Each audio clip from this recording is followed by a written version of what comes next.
Assalamualaikum warahmatullahi wabarakatuh. Perkenalkan, nama saya Kevin Abdullah. Di sini saya akan mempresentasikan hasil riset saya mengenai bab 2 yang berjudul Dinamika Konflik Etnopolitik.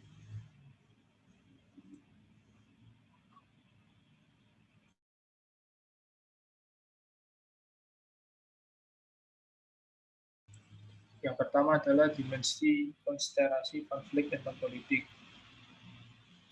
Di sini dijelaskan bahwa perhitungan paling sederhana dari potensi konflik etnopolitik yaitu dengan membandingkan jumlah negara dengan jumlah kelompok etnis yang ada. Jadi awal di sini adalah gagasan bangsa Eropa bahwa negara-negara harus dibangun sejauh mungkin dari konsep bangsa homogen. Namun kenyataannya memang lebih dari 150 negara saat ini kebanyakan merupakan negara-negara yang multi etnis.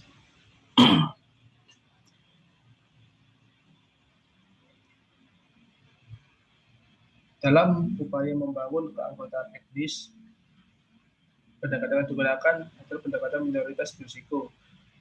Dalam pendekatan minoritas berisiko menolak jenis pandangan primordial yang melihat etnisitas sebagai entitas eksistensi biologis. Namun sebaliknya, etnisitas dipahami sebagai konstruksi sosial, sekalipun mungkin berangkat jauh di dalam sejarah dari masing-masing kelompok. Menurut pendekatan ini, apa yang menentukan dalam bentuk partikular identitas etnis tidak berbagi pengalaman sejarah yang sama, mitos dan keberadaan agama, bahasa, gaya hidup, atau ciri lain semacam itu. Ini hanya merupakan bukti menentukan ketika ada persepsi bersama bahwa mereka membedakan anggota itu dari orang-orang dari kelompok lain dalam beberapa cara yang signifikan. Dua faktor yang dapat menentukan persepsi bersama semacam ini adalah pengalaman negatif, diskriminasi dibandingkan dengan kelompok lain, dan politik yang disengaja mobilisasi untuk menjalankan kepentingan nyata atau yang diharapkan dari kelompok tertentu.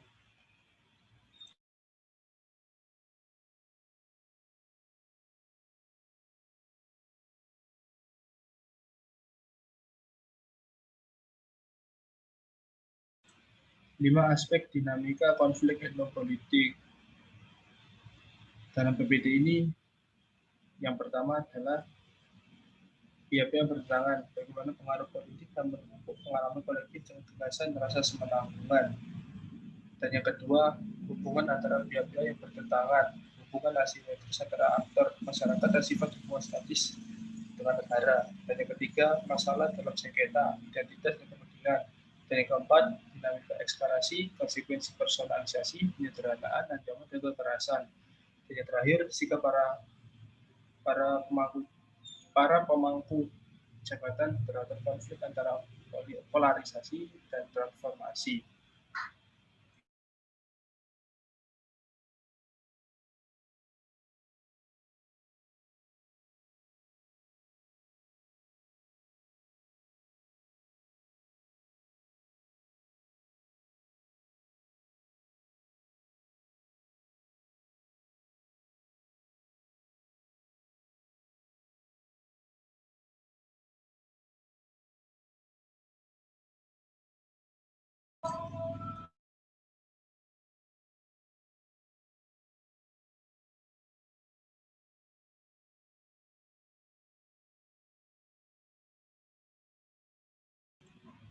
Donald R. Yang pertama saya jelaskan yaitu pihak-pihak bertentangan, bagaimana pengaruh politik dan memupuk pengalaman kolektif dengan gagasan rasa sepenanggungan. Pertama, Donald L. Horowitz dalam karyanya tentang konflik etnis berpendapat bahwa banyak kesalahpahaman tentang konsep etnisitas yang bisa dihilangkan, membebaskan diri dari anggapan bahwa ada yang namanya esensi dari etnisitas. Keanggotaan etnis lebih baik digambarkan sebagai perwakilan kontinum kategorisasi orang sendiri tentang diri mereka sendiri. Di satu sisi terdapat keanggotaan sukarela dan di sisi lain keanggotaan sejak lahir. kelompok etnis dibedakan oleh fakta bahwa unsur yang berhubungan dengan asal-usul tempat memang menonjol, tetapi ada di saat yang sama berbagai macam kombinasi dengan ciri sosial yang diperoleh. Mungkin justru karena fleksibilitas inilah etnisitas tidak hanya memainkan peran kunci dalam masyarakat organisasi hubungan sosial di saat modern, tetapi tampaknya juga bertentangan dengan prediksi banyak ahli teori modern yang berpendapat bahwa memiliki beberapa peluang untuk berlanjut di era pasca modern ini.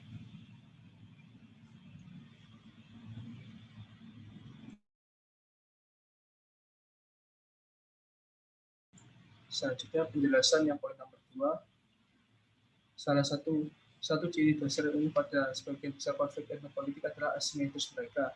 Ini berlaku tidak hanya untuk ukuran kelompok yang terlibat dalam konflik dan sumber daya yang tersedia untuk mereka, tetapi juga kondisi keseluruhan yang menyusun situasi dan dari mana legitimasi diturunkan. Konstelasi mayoritas minoritas tersebar luas dan bisa mengarah pada situasi di mana mekanisme tradisional mayoritas demokrasi tidak dapat menawarkan prospek yang memuaskan untuk mengatur etnopolitik konflik. Tetapi efek dari asimetris itu setidaknya sama beratnya, sedangkan satu pihak bertindak atas nama status quo tertentu yang dibenarkan dalam banyak kasus. Dalam kaitannya dengan negara, pihak lain menuntut perubahan status quo ini atas nama timnya sendiri dan dengan melakukan hal itu menunjukkan ketidakadilan dalam segi sosial. Penjelasan yang poin ketiga, sifat asimetris dari banyak konflik antar etnis di dalam negara pada satu sisi dan gerakan etnis sosial di sisi lain juga tercermin dalam fakta bahwa deskripsi yang diberikan oleh mahasiswa sipil tentang masalah diskriminasi berbeda-beda dalam pendekatan mereka. Lalu muncul sebuah pertanyaan, apa yang sebenarnya menjadi masalah konflik ini? Dengan sendirinya dapat menjadi langkah pertama menuju regulasi. Jika masing-masing pihak sepakat pandangan dapat dikomunikasi ke sisi lain. Kasus yang paling umum adalah di mana tuntutan kelompok etnis sosial atas hak khusus mereka dihadapkan pada kecenderungan negara untuk menyangkal atau merelatifkan fitur-fitur khusus ini atau mencoba mencapai objek ini melalui asimilasi atau dalam kasus tertentu represi atau pengusiran. Salah satu ciri khas dari masalah yang muncul dalam kasus etnopolitik adalah argumen tentang apakah tuntutan khusus tersebut diakui sama sekali atau dibenarkan, dan juga demikian sampai sejauh mana.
Di dalam perdebatan akademis dan jurnalistik, penekanan di sini diletakkan pada perbedaan antara konflik kepentingan dan konflik identitas.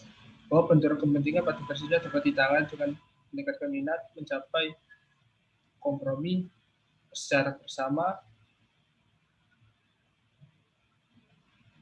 atau bisa melalui kompromi bersama dengan mengabulkan permintaan pengakuan tertentu. Oleh karena itu, identitas etnis tidak bisa dikatakan tidak dapat dinegosiasikan.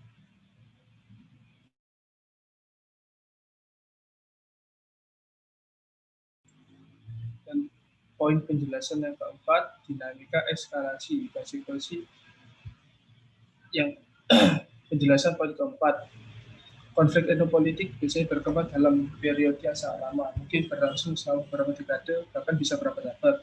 Proses subjektif melibatkan berbagai macam faktor objektif, semuanya mempengaruhi satu sama lain. Artinya di satu sisi konflik tersebut kurang lebih secara sadar dipentaskan, tetapi di sisi lain konflik juga sudah didalami sebagai hasil dari faktor objektif seperti pola pemukiman, pergeseran populasi, resiko pemerintahan, perbedaan budaya, pandangan ketidakadilan sosial, dan lain-lain. Itulah mengapa pertanyaan tentang apa sebenarnya setiap konflik tertentu sekali sulit untuk dijawab.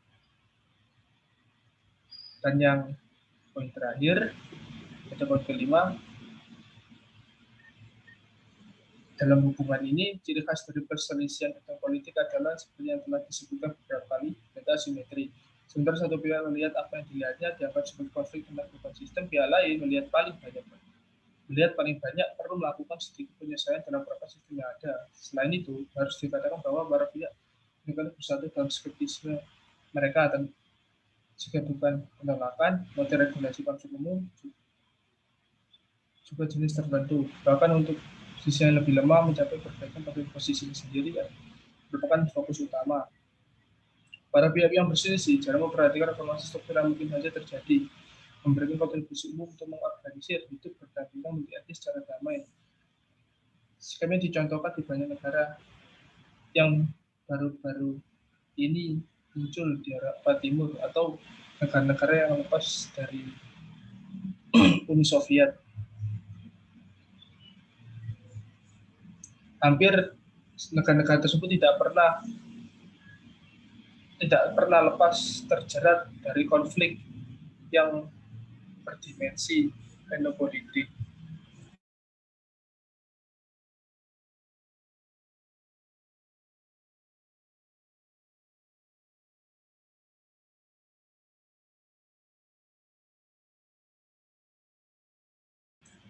Dan selanjutnya saya menjelaskan tantangan khusus untuk meredam konflik etnopolitik. Yang pertama adalah kelompok etnis sebagai komunitas yang ditakdirkan bersama dalam proses sejarah yang panjang. Dalam artian, mereka melakukannya dalam proses pengkajian faktor subjektif dan objektif antara kebutuhan individu, keanggotaan, keamanan, dan partisipasi dalam kelompok, budaya, dan proses sosial-ekonomi inklusi dan eksklusi, mobilisasi politik, dan instrumentalisasi dan varian traumatis dan heroik di tengah-tengah masyarakat. Dan yang kedua, poin kedua, kebanyakan konflik politik bersifat asimetris dan akibatnya bersifat memihak, yang tampaknya lebih kuat pada awalnya cenderung menuntut perlakuan terbuka komprehensif atas konflik selama mungkin, sehingga dengan efek kontraproduktif.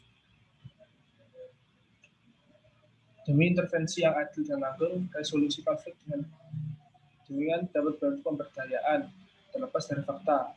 Artinya pihak yang mengintervensi juga harus melihat yang muncul tentang bagaimana pemberdayaan dapat diatur sedemikian rupa. Dan yang poin terakhir, sengketa etnopolitik umumnya melibatkan konflik identitas dan konflik kepentingan.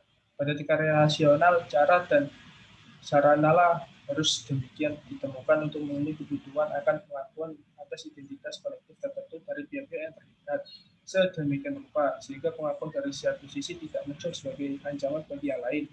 Lebih lanjut, pemikiran harus diberikan dukungan pengakuan ini dan dikaitkan dengan aspek pembentukan identitas multi-etnis dan trans-etnis.